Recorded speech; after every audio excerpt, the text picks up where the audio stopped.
So I don't know if you know this or not, but 21 Pilots came out with a new album. Okay, of course you knew that. You read the title of the video. Oh, and clicked on the video. What was I thinking with that? Oh, all my friends keep talking about how great this album was and how it's a no skip kind of album. So I figured I'd give it a listen. And I'll be honest, after I did, I totally didn't get it at all. So after I finished listening to it, I hopped on a call with one of my friends who really liked the album. And his response was probably one of the single biggest things that wanted to make me make this video.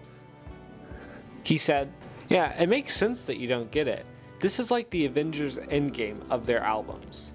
So that's when I started to realize, hey, wouldn't it be fun, someone like me, who's never listened to really any of their other songs or seen any of their music videos, tried to decipher all the lore that was in this new album. So that's what I did.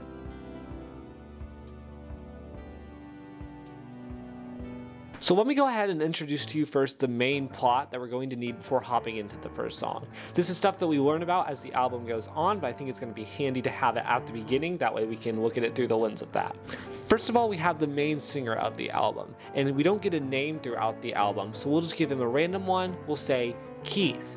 Now, I know I could actually look up the name of the person singing this album, but since I'm making uneducated guesses about things that are happening in this album, I'd rather not assign the real name of a real person. Now, our friend Keith here has a lot of anxiety and trauma that he tries to suppress. But lucky for him, there's an experimental testing facility that allows him to tackle these problems face to face. Still with me? Okay, well good. That's most of the lore we need before hopping into the first song, Overcompensate.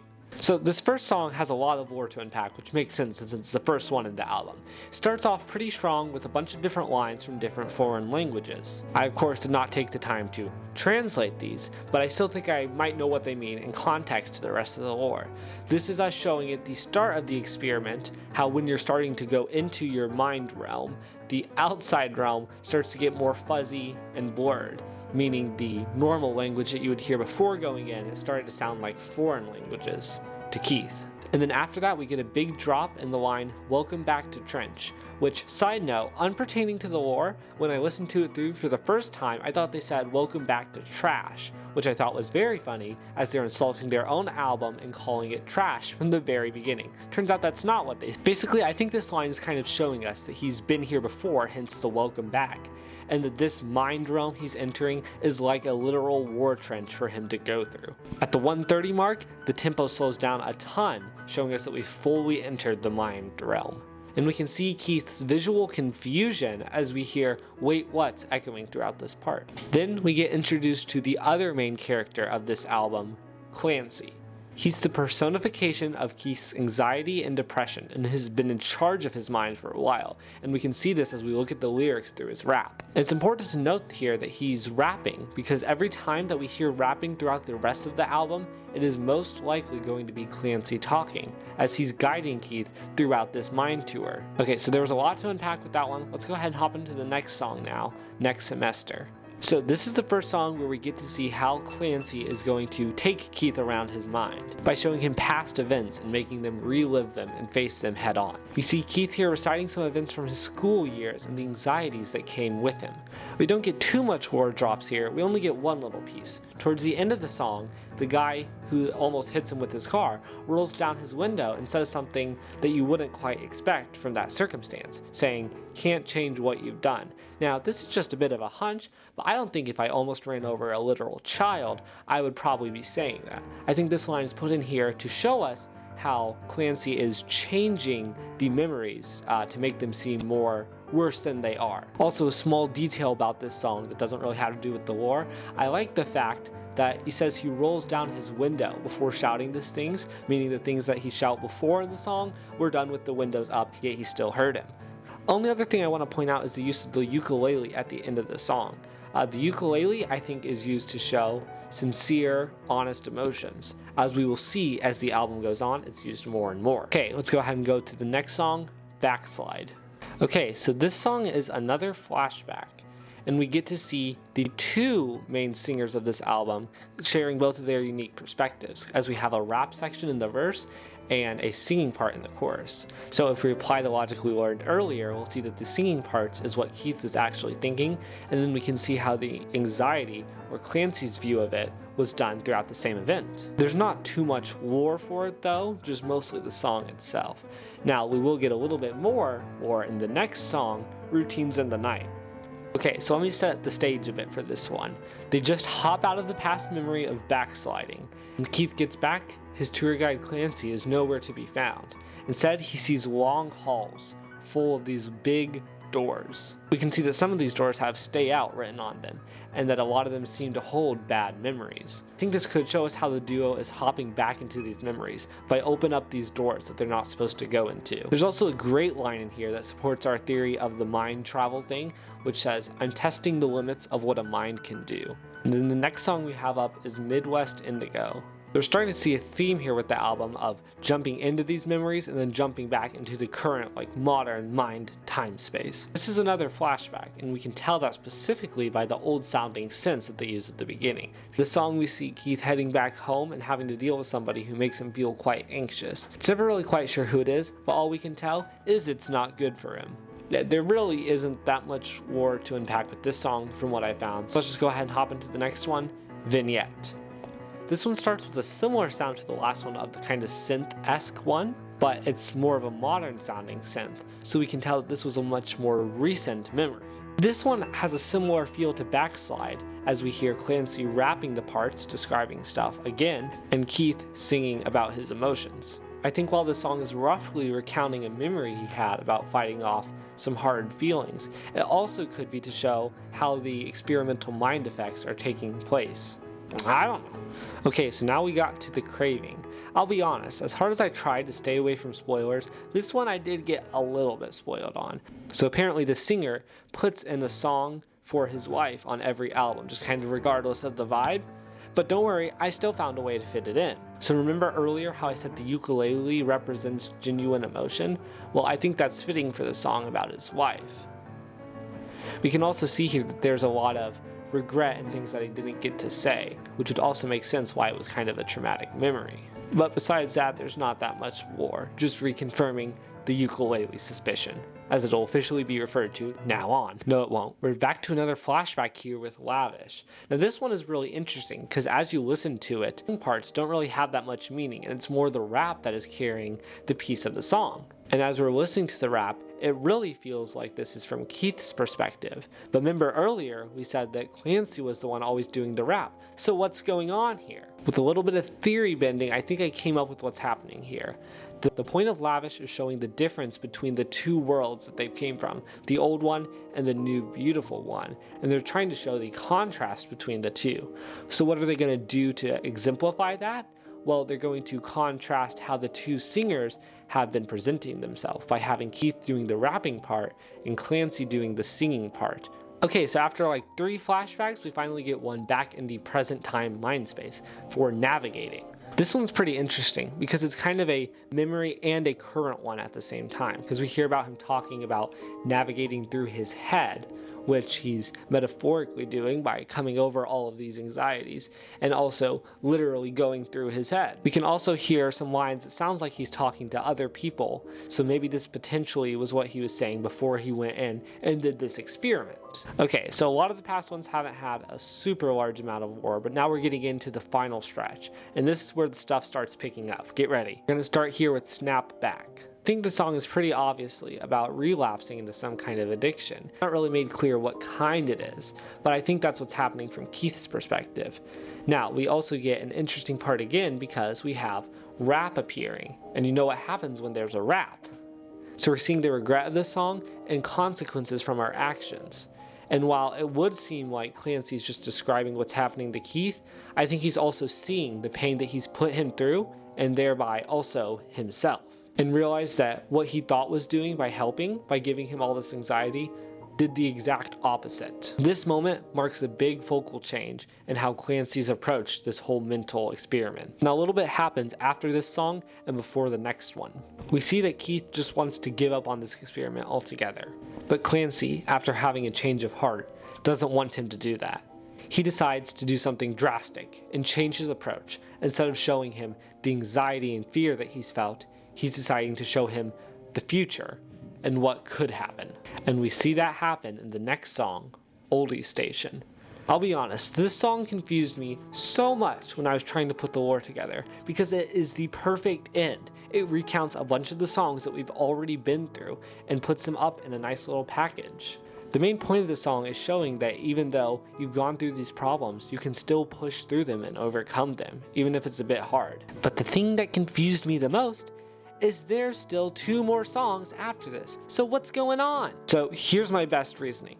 Had to shift perspectives a bit. This song is the future version of Keith singing it, that Clancy's allowing him to see. Instead of showing him the anxiety and depression that's holding him back, he's showing him the future and what he can achieve if he gets through it. And the future version of Keith says that it's not going to be easy, but he can keep pushing through and hopefully get there one day.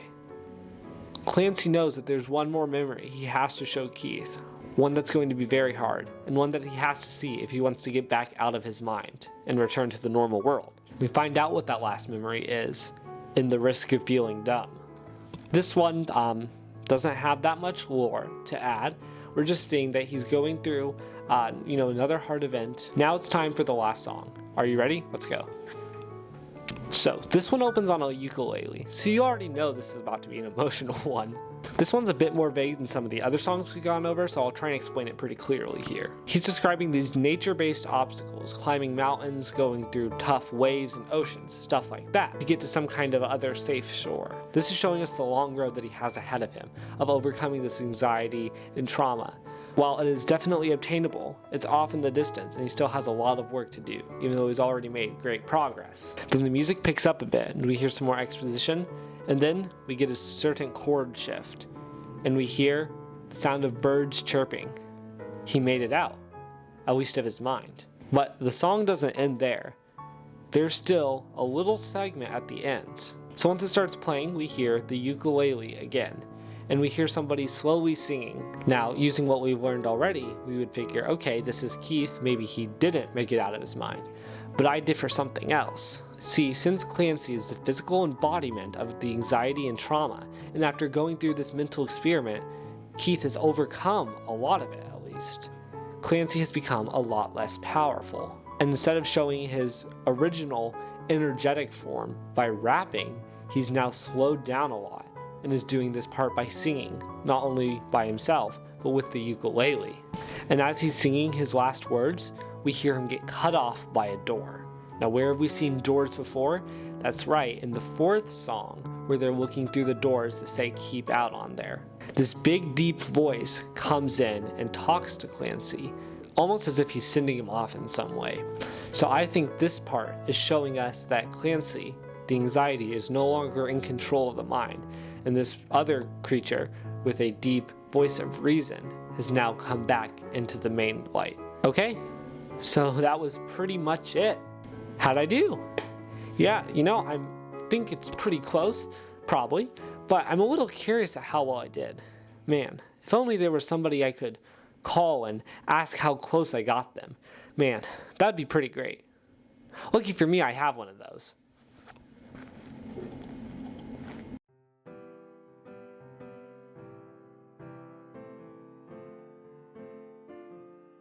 We're in the interview portion of the video now, and I've got the foremost expert on 21 Pilots lore, Lachlan here. Go ahead and say hello. Hello. I don't know if I can even take that title, but I appreciate it. Oh yeah. You know every piece of the lore, correct? Whatever I read on Reddit, yeah. Okay, that's what we like to hear. So you have some questions, right? Right. Okay. But do we want to do that first, or do you want to tell me what you think the music videos are about? The music videos or the songs? The songs, either way. Yeah, I'll go ahead and give you the basic plot breakdown. Okay, so we have 2 main characters throughout the album. We have the main guy singing, whose name does not get revealed, so we'll give him a filler name. We'll say Keith, for example. And then we have the second person, Clancy. So Keith has a lot of suppressed anxiety and trauma that he doesn't like to deal with. But lucky for him, There's an experimental testing facility where you get sent inside your own mind to battle your anxieties head on. Now, the person who is in charge of his mind is Clancy, the second person. He's always represented by rapping. Okay, and he's been in charge of the mind for a while, and he takes Keith around to all these different places inside his mind to take on the anxiety. That's pretty much it, so. So far, that's pretty good. The whole mental and anxiety thing, that's pretty spot on Yeah? so far. Okay, that's good. I think that's the basic idea of, like, Trench, so to speak. Like, Okay. That it's a land of inside Tyler's brain, the singer. Okay. So, I have just some basic questions, just, nothing crazy, but important points that we have to talk about. Right, of course, of course. So, question one, obviously, you gotta start with this. Who is Clancy? Right. So, Clancy, I mean, I already touched on it basically, but he's the embodiment of the anxiety and trauma, and he leads Keith around the mindscape. Who is Clancy? Is he the singer or the drummer? Oh, okay. He's in the singer's mind, but he's played by the same person, I would say. Okay, yeah. The drummer is just on the side, just... That's pretty spot on. Clancy's the character played by Tyler. He's a resident of Dima who was famous for writing letters detailing his life in the city. We'll find more about that later. Okay. He is also famous as a rebel and a member of the Banditos. So, that is what I'll give you for now. Okay. Okay.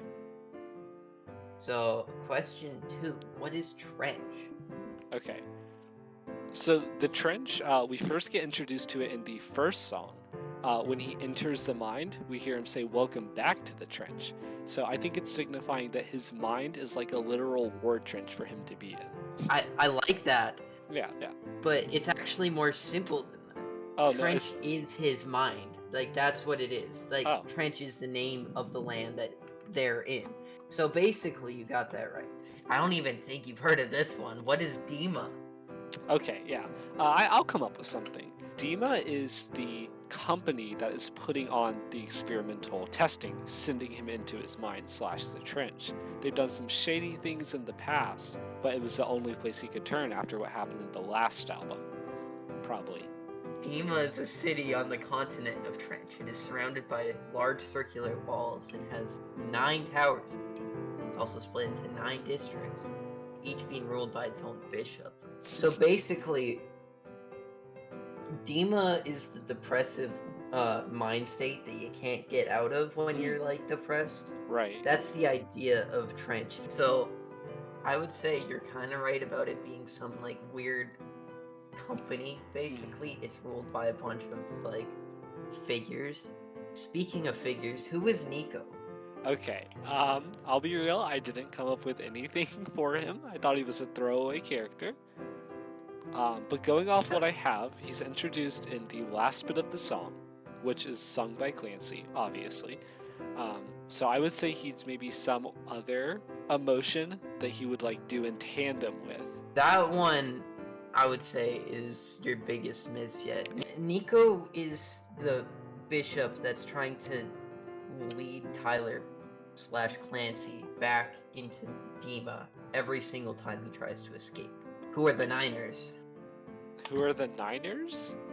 Yeah, or / bishops. I'll give you that. Okay, so I would have said that the bishops were the voice at the end, because I thought the voice at the end was a good guy. He's the final boss. Okay, yeah, that was very wrong. So basically, everyone living inside of Dima is controlled by one of the bishops. Nico is specifically assigned to Clancy. So I've got a good question. Who is the torchbearer?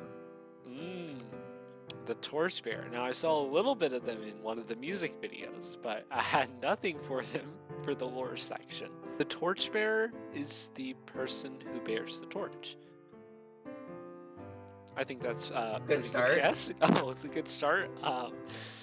So the torchbearer, after they go into one of the depressing memories. Once they come out, if he overcame the memory, they will light that room on fire. And then if not, I'm not gonna say. Dang. The torchbearer. It's not that. This is the drummer's character, all right? The drummer actually has some sort of meaning. He isn't just going put it in the back. He's basically sent there to guide Clancy to where he needs to go. Confusing, I know, but the lore goes deep. It does. Then who are the Banditos? The Banditos, I figured, were like a group of robbers who were coming after him at the end. See, I wish you just swapped Nico and the Banditos. Yeah? Sure. If you swapped the Banditos and the Bishops, you'd kind of have it spot on. Oh no. Because the Bishops want him to be sad, and the Banditos want him to be happy. What is Paladin Straight to you? So the ending's a little confusing, I think, even with the actual lore. So like they get to the end of all the trials, he's overcome most of them, but he still has a while to go to escape his mind. So it's kind of like symbolizing, the hills and like oceans that he has to travel mentally to get out and return out of the experiment. Right. Probably.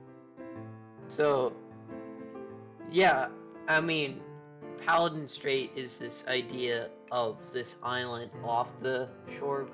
Let's get a picture of Trent. This is the city of Dima, and then this is Voltsoy. And this, I suppose, is the Paladin Straight right here. That looks like it, yeah. So I guess he's supposedly traveling all this distance to get back to Dima to go fight. I guess it's the final trial where he's like basically trained on Voltsoy, or this random island that he was on at the end. Right.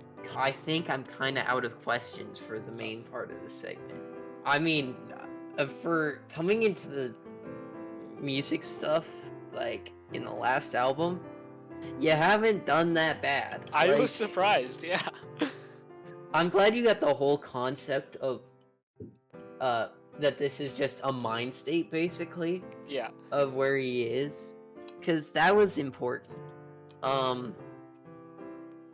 There was some key points that you missed. Nico is definitely not his friend. The Banditos aren't trying to kill him. Alright, so if you were to give this a letter grade, what would it be? A letter grade? Mm-hmm. I think it would be... Is a B- too harsh? Like... Hey, that's a passing grade. I'll take that. Yeah, I think for never listening to a 21 Pilots song closely before this, I think you did pretty good. Like, alright. I still would like to see if you want to make another one of these videos. I want to see what would happen if you either start from the beginning now or keep going back and back and back. Yeah. I mean, depending on how well this one does, maybe. Yeah. Hey, you should like the video. No. Subscribe, No. Gotta cut that out right away. Cut that out, editor. Cut that out. Yeah. Well, I mean, there is one thing I'm still confused about, unless you have anything else. No.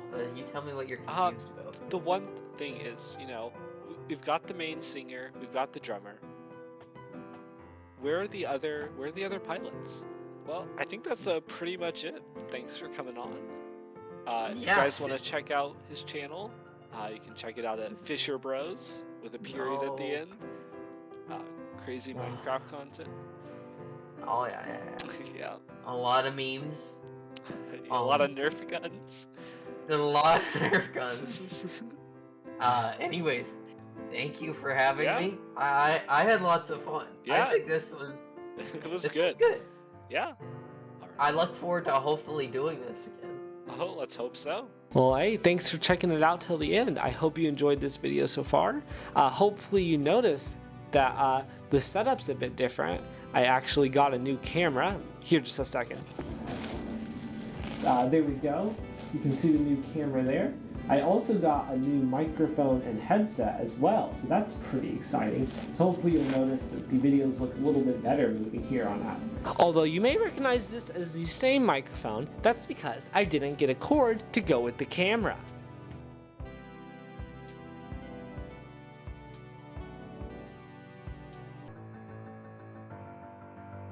Okay, you've started. Alright, we're to the interview portion. Oh, shoot, I messed up the first second. Okay. Alright, we're into the welcome. interview. Go ahead. Sorry. Oh man, no, This is no. a You great go ahead. start, You great restart. Okay,